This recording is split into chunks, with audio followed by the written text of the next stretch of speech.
Suomen koripallomaajoukkue taistelee kohti EM-finaaleja. Ratkaiseva EM-semifinaaliottelu Suomi-Ukraina 12. marraskuuta Helsingin urheilutalolla. Jos ostat 100 markan hintaisen ennakkolipun nyt, saat lisäetuna pääsylipun Suomi-Liettua koripallomaaotteluun 10.5. Lippuja myy urheilutalon Keila Kahvio. Pelissä mukana Ilta-Sanomat. Tämänkin finaaliottelun tulokset ja taustat Ilta-Sanomissa. Pidä kiirettä. Viimeksi liput loppuivat kesken. 4 pistettä eroa KTP:n hyväksi. Kari, miten hoidetaan homma kotiin? No koetaan pelaa tasan tää loppujakso, niin se riittää.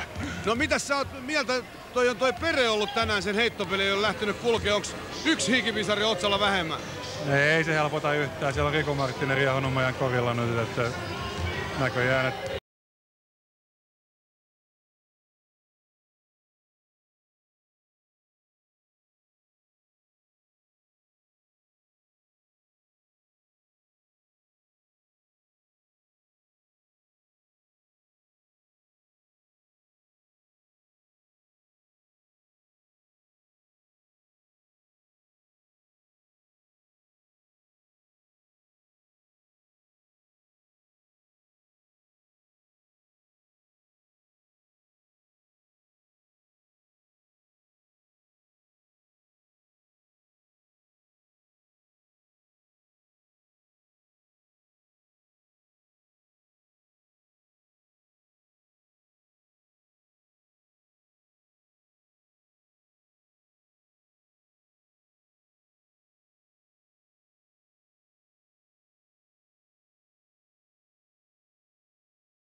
ensimmäiseltä jaksolta ja myöskin virhemiehet. Eli Kutvonen 6 pistettä, ensi KTP, Kutvonen 6 pistettä, Mäkelä 10, Marttila 8, Tuomala 6, Pauns 8, Fouks 10. Eli jos katsoo Henkka tätä tilastoa, niin tätä KTP:n tilastoa, se näyttää vähän siltä, että varsinkin Fouks vain 10 pistettä ja Jabari Tuomala aika vähän. Sen sijaan Mäkelä taas ollut yllättävä pelaaja. Joo, tässä toisaalta näkyy tämä KTP:n vahvuus, eli siellä on joka pelaajalla merkintöjä tai sanotaan, että ei jokaisella, mutta 2, 4, 6 pelaajalla merkintöjä.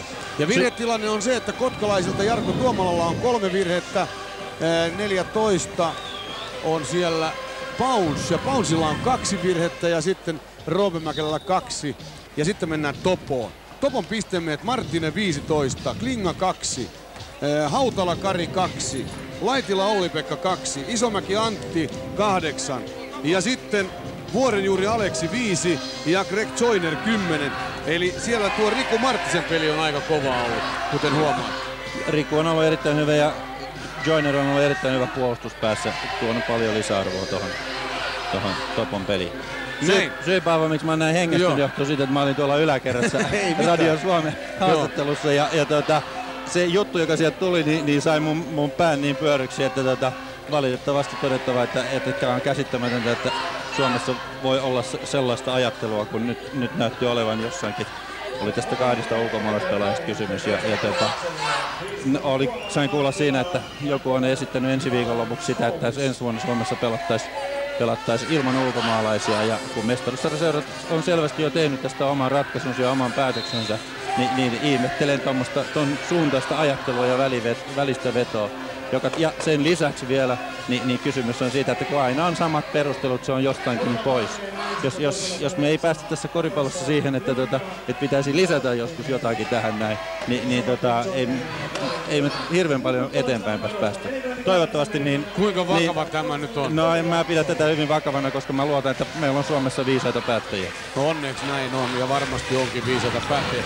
No meillä kävi mukava episodi tässä muuten ihan noin Potskoi. Tässä kävi ottelukomissaari pyytämässä noita paperit pois. Siellä oli topolaiset nyt sanomaan, että mä oon ottanut niiden paperit, mutta se ei kyllä pidä paikkaansa. No se siitä. Ottelu alkaa. 48-44 on tilanne. Toinen 20-minuuttinen lähtee käyntiin. Fowlkes pitää Klingaa, eli KTP:llä aloitusviisikko Fowlkes, Roope Mäkelä ja sitten siellä on Pounce ja Jabbari ja sitten harhasyöttö. Fowlkes antaa tuon harhasyötön ja Pertti Marttila. Topo, Klinga, Vuorenjuuri, Isomäki, Marttinen, Joyner, eli siinä joukkueet aloittavat samoilla viisikoilla. Isomäki on uutena miehenä Aivosen oli ottelun alussa. Aivan oikein, olet oikeassa. Joyner heittää, mutta tuo on kyllä ohi, se näkyy niin selkeästi tänne. Siinä oli vähän hätäinen heitto. Ehkä kannattaa sitä ensimmäinen hyökkäys aina pelata tuonne korin alle, jotta saadaan varma kori. Pallo Fowlkesille ja siellä nyt Fowlkes taistelee pallon koriin. Just noin pitää tehdä. Pitää hakea ne ensimmäiset pisteet tuolla korin alle. Sitten tulee Aleksi Vuorenjuuri johtamana Torppa. Ja ratkaisu pelataan Joynerille, sieltä antaa hyvin pallon Riku Marttiselle. Ja mikä on ratkaisu? Kiista pallo. Hyvä vihelys, erittäin hyvä vihelys. Aivan oikein, Kalle oli hyvin vieressä ja näki tuon tilanteen. Ja näin siellä kiistassa Marttila Marttinen. Kaksi kovaa ämmää. Ja sitten Kalle keskellä, pallo lähtee ilmaan, Riku on korkealla siellä ja vie tuon. Sitten Isomäki, joka pani näitä kolmosia kaksi jo koriin, heittää nyt ohi. Ja Joyner siellä nyt on kovaa meteliä käynnissä tuolla KTP:n puolella. Sitten Marttinen saa pallon, ei saa. Ja näin sitten pallo Joynerilla. Ja kova on säpinä tällä hetkellä. Joyner heittää vaikean heiton ja nyt soi pilli. 8 Roope Mäkelä joutuu rikkomaan ja 2 vapaaheittoa Greg Joyner. Siinä nähtiin, kun Kallen kokemus ja taito tässä. Siinä Roope työtää Joyneria vartalosta ja tässä näkyy ihan selvästi. Kyllä, aivan selkeä tilanne. Ja 2 vapaaheittoa tämän tilanteen seurauksena Greg Joyner. Ja siellä tämä meteli johtuu siitä, että siellä yleisö vaati äsken, että tuo pallo kävi tuolla raudoissa tuolla levyn yläpuolella, mutta näin ei ilmeisesti ollut, koska peli jatkuu ja näin varmaan kävikin. Ja sitten toinen vapari myös koriin ja tilanne jälleen tuo 4 pistettä eroa. Ja Mäkelä tuo palloa sitten hyökkäysalueelle. Ja sitten Pounce on täysin vapaana tuosta paikasta. Yleensä ei erehdy, kuten käy. Kolmonen pohjaa. Mikä Klingan vastaus? Näin tulee Klinga sitten rauhoittaa peliä ja hän on erittäin ovella tuossa tilanteessa. 1-2 lähtee heitto ja se on yleensä ollut pohjassa. Tänään on ollut vähän vaikeuksia. Paljonko Klinga teki pisteitä? Sulla oli se jossain ylhäällä. Taisi olla, mulla ei sitä ylhäällä, mutta 3 taisi olla. Taisi olla 2-3 ensimmäisen puolen alla. Meiltä vietiin paperit niin nopeasti nenä alta pois. Että tässä on nyt Klingan heitto. Siellä on Fowlkes hyvin mukana ja näin takarautaan. Ja KTP voittaa levypallotaistelun. Ja näin tulee sitten Jabbari. Vaikeuksia on sitten, Roope kierrättää itsensä korille, pyöräyttää pallon koriin. 55-46, 9 pistettä nyt eroa KTP:lle, 17.58 aikaa jäljellä tässä ottelussa. Ja näin sitten Topo. Antti Isomäki ensimmäisellä jaksolla 2-3 sisään, nyt sitten Klinga aivan vapaana. Ja ei tuosta varmasti erehdy, kuten ei erehdykään.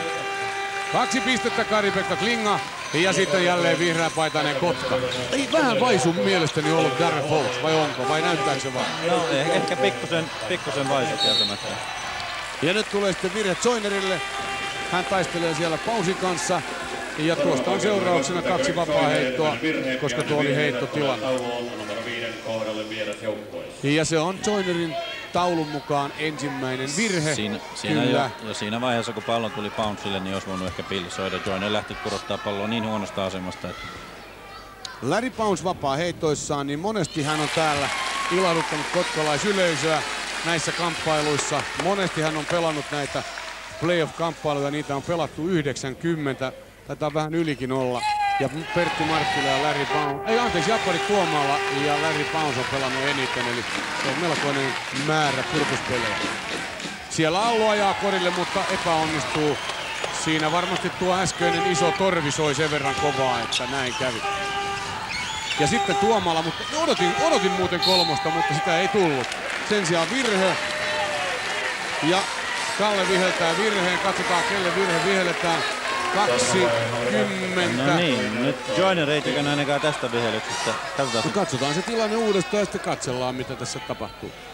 Tässä siinä tulee Tuomala ajaa hyvin korille. Ei siinä ollut mitään. Joyner Taisi olla pikkusen myöhässä no tulee siinä apu. Zoineri sanoi, että tuo vapaa käsi, niinku siihen hän ottaa kontaktia, mutta sehän näin Jappari työntää sieltä tuolta pois. Joo, työntää, mutta suojaa palloa aika tämmöisellä perinteisellä tavalla. Perinteisellä tavalla. Ja toinen vapaaheitto ohi, mutta Läri hakee vaparin. Ei tullut vieläkään kolmosta, odotin tuossa jälleen kolmosen, ei pääse Lärikään heittää kolmosta. Siellä haetaan Roope. Ja Roope ajaa sisään Klingaa vastaan, mutta liukastuu pahaksi onnekseen tuonne. Ja liukastuu myöskin sitten vielä, siellä liukastuu muuten Pauns samalla tavalla. Eli nyt pitäisi kyllä lattiaa pyyhkiä ennen kuin peli päästään jatkumaan. No siellä kävi sätkivälineen tyttö vai poika. Ja nyt sitten tulee Tuomala ja nyt pallo on pussissa. Hän päätti tuolta kaukaa, että hän hoitaa homman kotiin. Näin tulee torppa Kari-Pekka Klingan johdolla. Eroa 9 pistettä Kotkalle. Pelataan siis kolmatta finaaliottelua. Voitot ovat 1-1. Sitten tulee Antti Isomäen kolmonen eturautaan. Ja jälleen liukastuu. Nyt liukastuu Tuomala siellä. Nyt kannattaisi kyllä katsoa tuo lattian pinta. Onko siellä sen verran hikeä. Sitten pelataan pallo Darren Folksille ja Antti Isomäki ei ole muuta vaihtoehtoa kuin rikkoa. Ja nyt vaihtuu sitten puolustajat, eli Zoineri ottaa Folksin ja sitten Poundsia pitää nyt sitten Olli-Pekka Laitila. Tässä viisaasti KTP pelaa nyt palloa sisään. Ja käytti tuossa äsken pituusylivoimaa hyväksi. Darren Folks kääntyy, syöttää Jabbarille. Ei vieläkään kolmosta, vaan kakkonen, mutta tuo on kyllä... Oho, se meni koriin, se näytti aivan siltä, että se olisi mennyt yli. Se menee koriin ja eroa nyt 11 pistettä. KTP pelaa nyt erittäin hyvin. Sitten saa nähdä, pystyy Topon rikkomaan. Ja sitten tulee Klingan kolmonen tällä jaksolla. Nyt se on korissa. Tätä on täällä odottanut kaikki. Nyt se ensimmäinen tapahtui. Ensimmäinen kolmonen oli pohjassa. Hän pääsi täysin vapaasti vetämään tuo kolmosen.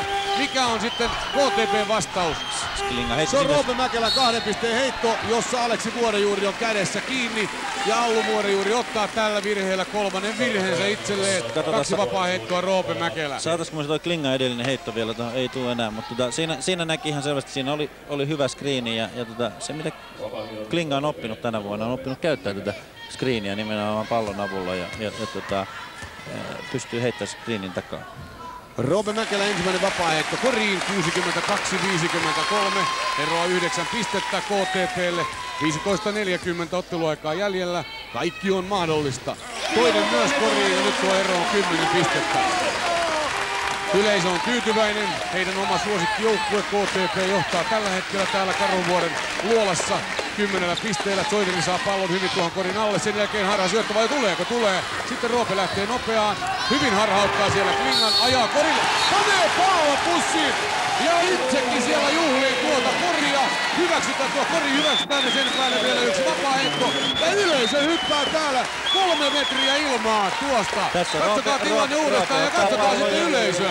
Roope ottaa pallon ja vie sen aivan määrätietoisesti tuohon pohjaan saakka. Ja siinä ei edes Laitilan pikkupyristelyt auta mitään. Roope Mäkelä on tässä asiassa todella hyvä. Ja näin tuo pallo pussiin ja samalla sitten tuossa tulee Topon ensimmäinen aikalisä tämän tempun johdosta. Se on aivan oikein, Affe joutuu siellä nyt katkaisemaan KTP:n hyökkäyspeliä edes jollain. Tämä auttakoon sitä, eli toivotaan varmasti Topoleirissä, että auttaa KTP taas kunnon omia juoniaan. Tuossa on tuloksena nyt yksi vapaaheitto, eli Roope on vielä heittämässä vapareita. Ja nyt kun katsoo tuota virhetilastoa, niin Allu Vuorenjuurilla on 3 virhettä. Ja sitten vielä numero 11 Olli-Pekka Laitila on myös 3 virhettä. Klingalla 2, Zoinerilla 2 ja Riku Marttisella vain 1. Eli siinä on virhetilanne. Ja Kotkassa päinvastoin Roopella 3, Jappari Tuomalalla 3. Ja sitten siellä on Lärillä 2 ja muilla on sitten 1 virhe, eli ei vaikeuksia. No nyt näyttää siltä, että KTP on saanut tästä pelirytmistä todella hyvin kiinni. Ja saa nähdä, että mitä Topo oikein pystyy tekemään, jotta pystyy viemään tämän rytmin. En mä ainakaan mitään muuta voisi nähdä kuin, että pystyy koventamaan omaa puolustuspeliä. Ja näin Roope vapareissa se lähtee tällä tavalla, mutta menee ohi. Ja Klinga korkealla hakee reboundin ja onko Klingan ratkaisu nyt kolmonen? Sitten hyvin puolustaa siellä Pouk, sitten Zoinerille pallo pelataan korin alle. Nyt ei tule harhasyöttöä, Riku oli hyvin mukana pelissä. Ja nyt on Klinga vapaana. Se on syöttö, mutta se on harhasyöttö. Ja Tuomala sen katkaisi, sitten Roope Mäkelä Läri vapaana. Ajaa Laitila ohi vai ajaako ei aja. Siellä tuli vaikeuksia, nyt pallo tulee Folksille. Folks ajaa tuonne korille, väistelee siellä puolustusta, nousee sitten omiin korkeuksiinsa ja nostaa pallon pussiin. 67-53 ja 14 pistettä eroa tällä hetkellä KTP:n hyväksi, kun 14 minuuttia 40 sekuntia otteluaikaa jäljellä. Aleksi Vuorijuuri. Topon peli seisoo nyt ihan liikaa siellä Niin, palloa pyritään pelaamaan. Laitila tekee tuon tempun, eli työntää siellä Marttilaa ja saa siitä virheen. Se on hänen 4. virheensä. Tässä Olli-Pekka Laitila. Ja sivuraja KTP:lle. Siinä käy herran, voisiko sanoa, ylä- ja alaosasto, purukalustot yhteen lukien. Tää on jännä yleensä. Se on aina Marttila, kun makaa tuolla lattialla. Mä en tiedä, että onko se liukkaat tossa. Niin, se on aika moni äijä kaatunut. No nyt siellä tulee sitten melkein, nyt tulee kyllä Rikulle virhe. Täytyy tulla, siinä hän työsi aivan selkeästi. Kyllä, ja näin näyttää myös Karl Jungenbrand. Jarkko oli tullut tähän katsoa kuvaruudusta, että miten pääsi oikein Niin. olemaan. Nyt alkaa olemaan, Henkko, vähän semmoisia ratkaisun hetkiä tässä ottelussa. Kyllä. Katsotaan tätä tilannetta. Joo, siinä Riku työntää ihan selvästi. Sitten tulee vaihto, Topo vaihtaa ainakin. Allu Vuorijuuri pois, Hautala tilalle. Ja tässä on Kari Hautala. Sitten siellä on Pertsa Marttila ja Kari-Pekka Klinga jotain asiaa keskenään. Joka tapauksessa tuosta tilanteesta on tulossa. No, se lähti sitä edestä tilanteesta. Joukkojen virheet on täynnä, ne on tullut tosi nopeasti. Tää lähti sitä edestä tilanteesta, jossa Marttila kaatui ja nyt ei pysty sanoa tässä näin, että mitä siinä loppujen lopuksi tapahtui, mutta tuntuu siltä, että Topolasta mieltä, että vihellys tuli enemmän niin kuin näyttelisen taidosta kuin mistään muusta. Mutta tää on peliä. Pertsa osaa sitäkin. 68-53, Jappari toinen vapari myös koriin. Ja nyt ero on 15 pistettä, sitten Klinga tulee. Hautalalla pallohan pysäyttää turhaa tuon pelin. Meinasi heittää kolmosen, näin ei kuitenkaan käynyt. Saa uudestaan pallo, ajaa nyt semmoiseen sumppuun sitten Riku Marttinen, tuo vaikea heitto. Ja sen pallo saa Klinga ja nyt lähtee Klingan toinen kolmonen tällä puolella koriin. Se oli vaikea heitto. Kyllä. Klinga joutui niiaamaan kerran ja mutta hän pääsi jälleen karkuun tuolta sillä tavalla, että siellä ei Fox pystynyt seuraamaan ja tuloksena kolmonen. Kari Hautala ottaa virheen ja joka kerta tässä nyt lähdetään vapaaheittoviivalle sen jälkeen kun virhe tulee keltapaitaisille. Nyt se tulee Kari Hautalalle tuo virhe, se on hänen ensimmäinen virheensä. Hautala jää tässä jälkeen, katsotaan näkyykö tuossa kuvassa, jää jälkeen siinä ja yrittää pikkasen antaa siinä kyytiä ja taas on lattia liukas. Pirtti Marttila vapareissa, ensimmäinen lähtee kautta. Se on aivan hela, se ei koske rautoihin, ei mihinkään. Mistäköhän Pertsa ton kaaren on tohon saanut tuohon palloon tai tuohon heittoon. Siinä toinen samalla tavalla. Sitä ei saisi laskea, se osu rautoihin. No, joka Pertsa on erittäin hyvä vapaa-heittäjä, pelaa nyt Klinga hyvää peliä. Pyörittelee omissa korkeuksissaan, myös korkea heitto. Laitila hakee hyvin levypallon ja siellä tulee sitten blokki. Roope Mäkelä taistelee. Ja nyt on virhe ja Klinga ottaa siellä nyt kolmannen virheensä. Vaan ei alata alta sieltä Roope Mäkelältä. Tuo ei ollut tahallinen missään tapauksessa. Siinä vaan tuo tilanne kiivaassa rytmissä tulee, mutta katsotaan mistä tämä syntyy. Laitila ja pallo lähtee käsistä. Hän ei tiedä vielä missä hän on. Tässä tuo tilanne uudestaan. Ei siinä mitään siinä.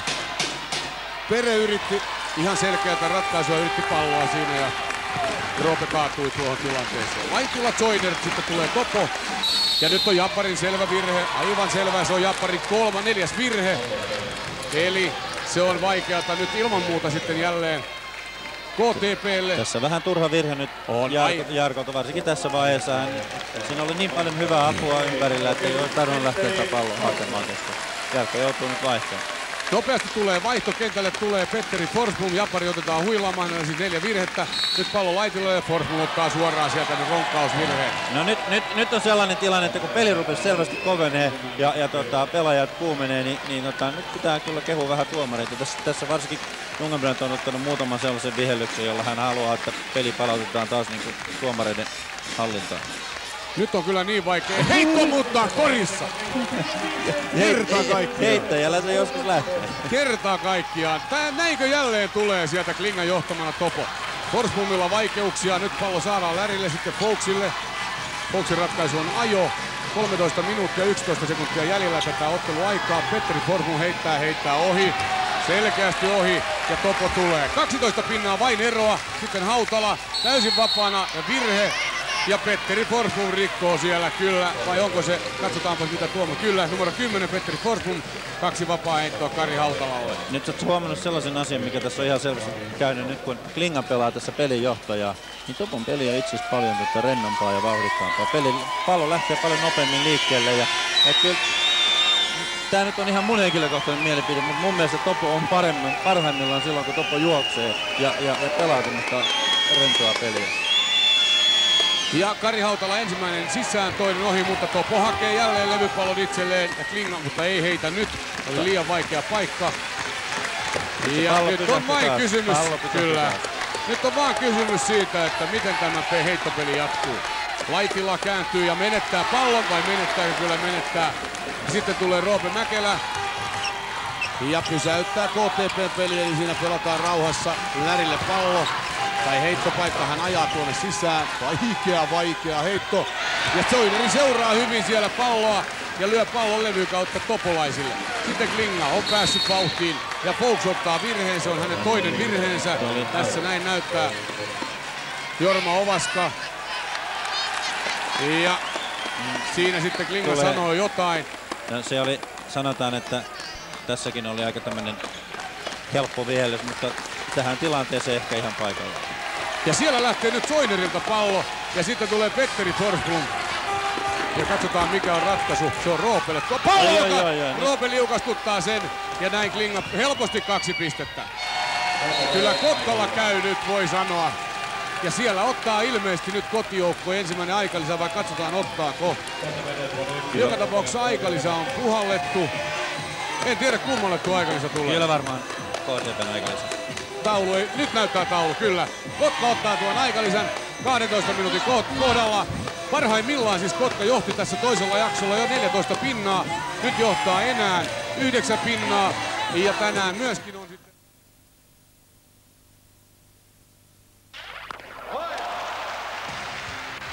Jääkiekon MM-kisat Italiasta näet tänäkin vuonna vain PTV-kanavalla.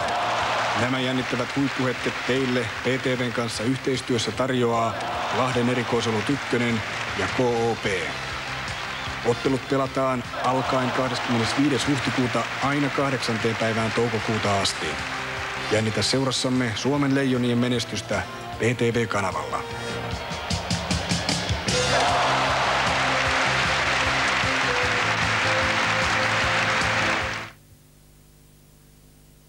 PTV, paras lätkäkanava ja 25. huhtikuuta 8. toukokuuta jääkiekon MM-kisat Italiasta. PTV-kanavalla. Pysy mukana. Sillä sitten haetaan Roopeen jälleen harhasyöttö. Pallon menetyksiä tolkuton määrä. Voi. Aikalisän jälkeen tällainen ratkaisu. Kyllä se siinä oli kyllä. KTP on ihan selvästi sovittu peli aikalisän jälkeen. Kyllä varmaan nytkin oli sovittu, mutta siinä... Kyllä nyt täytyy jotain tapahtua. Kuka on se, joka avaa langat? Onko se Petteri Forsblom? Aivan tolkuton heitto. Ja Laitila ottaa 5. virheen. Tuntuu, että ainakin näytti siltä, että on erinomaisen hyvä vielä. Katsotaan, tässä on mielenkiintoinen tilanne. Forsblom tulee sieltä miehen.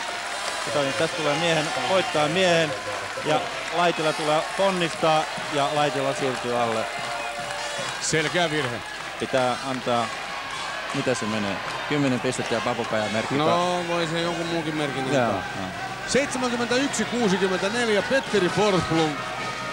Voi sentään. 71-64 Petteri Forsblom tällä hetkellä vapaaheitto viivalla 1+1, ei vaan on 2, totta kai 2 vapaaheittoa. Ja nyt tulee Ailus kentälle. Ja Laitila menee takeliosastohuoneeseen. Laitila selvästi harmittaa tää vihellys. Kyllä ainakin tuossa ruudusta näytti siltä, että... Ensimmäinen vapari lähtee ohi. Forsblom on nyt ensimmäistä kertaa. Täällä on kova